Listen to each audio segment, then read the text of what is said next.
अभी कुछ वर्ष पूर्व की घटना महाराज जी हमारे वृंदावन की है। हमारे एक संत थे, बहुत अच्छे संत थे, श्री सुदामा कुटी में बहुत लंबे समय तक विराजे। वृंदावन आने के बाद वृंदावन से बाहर ही नहीं गए। श्री गोविंदास जी नाम था उनका। अकस्मात उनको ब्रेन हेमरेज हो गया, वृद्ध शरीर था। तो लोग कह रहे थे कि नहीं नहीं, इनका नियम है वृंदावन की सीमा के बाहर न जाने का, इनको कहीं मत ले जाओ। अब वृंदावन के चिकित्सकों ने हाथ खड़े कर दिए। तो हमने कहा इनकी इतनी धाम निष्ठा है तो धाम इनको मिलेगा, पर जहां तक हम लोगों का वश चले वहां तक उनको स्वस्थ करने का प्रयत्न करना चाहिए। तो लोगों के मना करने पर भी उनको गाड़ी में बिठा करके आगरा भेजा। आगरे में एक डॉक्टर बहुत अच्छे थे, परिचित थे, वहां उनको भर्ती किया गया। चिकित्सा आरंभ होगी, सघन चिकित्सा आरंभ हो गई। अब वो महाराज तो पूरी तरह कोमा में, मूर्छा में, और ऐसे ऐसे कर कोमा में महाराज बोलना शुरू किए तो कहते अब ठाकुर जी की मंगला का समय,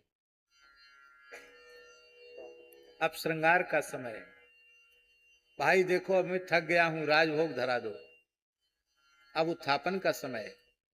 महाराज जी डॉक्टर रोने लग गया।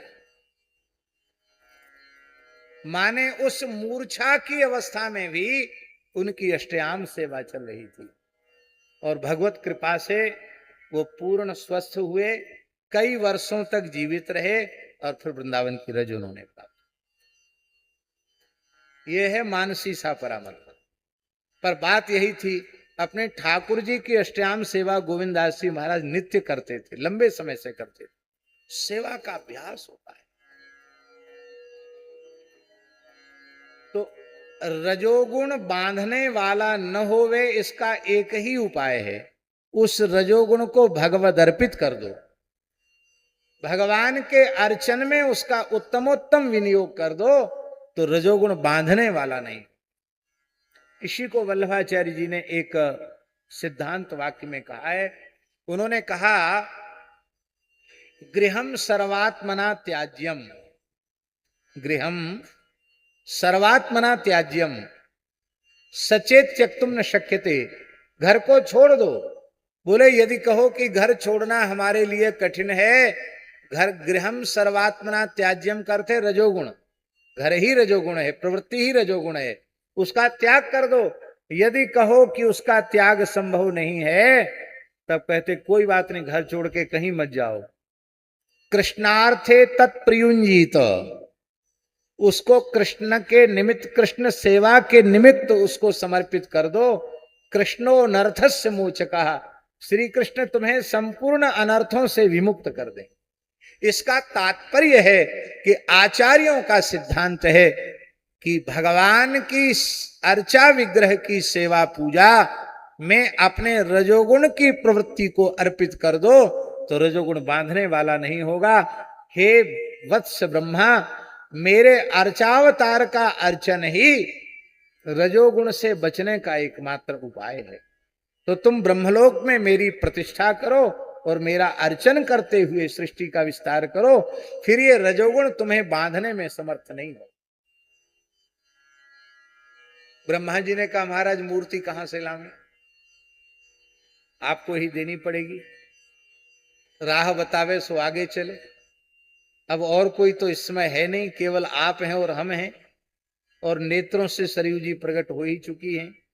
आप कहते सृष्टि विस्तार करो, तो सृष्टि विस्तार रजोगुण का कार्य है और वो बंधन कारक है, और उस बंधन से बचने का उपाय आप अर्चावतार की सेवा बता रहे हैं। तो महाराज वो अर्चावतार की सेवा हम कैसे करें, अर्चावतार आप कृपा करके प्रदान कीजिए।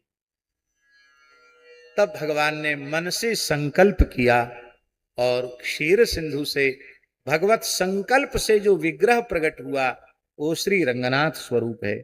वो किसी मूर्तिकार के द्वारा निर्मित नहीं है, क्योंकि उस समय विश्वकर्मा की ही सृष्टि नहीं हुई थी। ये भगवान का आत्म विग्रह श्री रंगनाथ विग्रह ये रंगनाथ विग्रह प्रणवाकार विमान में भगवान पौढ़ानाथ रंगनाथ भगवान प्रकट हुए। और महाराज जी, हम आपको कोई दबाव नहीं बना रहे कि हमारी बात आप माने ही है। हम रामकृष्ण नारायण में भेद नहीं मानते हैं, क्योंकि भेद मानने से भगवद अवचार होता है। किंतु फिर भी हम बड़ी विनम्रता पूर्वक ये बात कह रहे हैं, श्री रंगनाथ साक्षात श्री रघुनाथ ही है। आपको हमारी बात पर विश्वास न हो तो आप श्री रंगम जाकर दर्शन करके आवे। रंगनाथ भगवान द्विभुज हैं, चतुर्भुज नहीं है।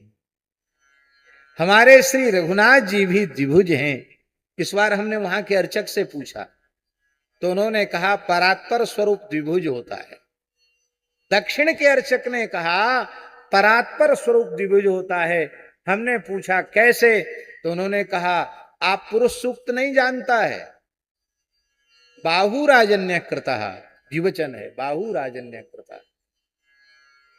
परात्पर स्वरूप द्विभुज है और वे ही श्री रंगनाथ रघुनाथ श्री हरि है। प्रदान कर दिया। तो ब्रह्मा जी ने रंगनाथ भगवान की प्राप्ति पर ब्रह्मलोक में जो उत्सव मनाया उसे ब्रह्मोत्सव कहा।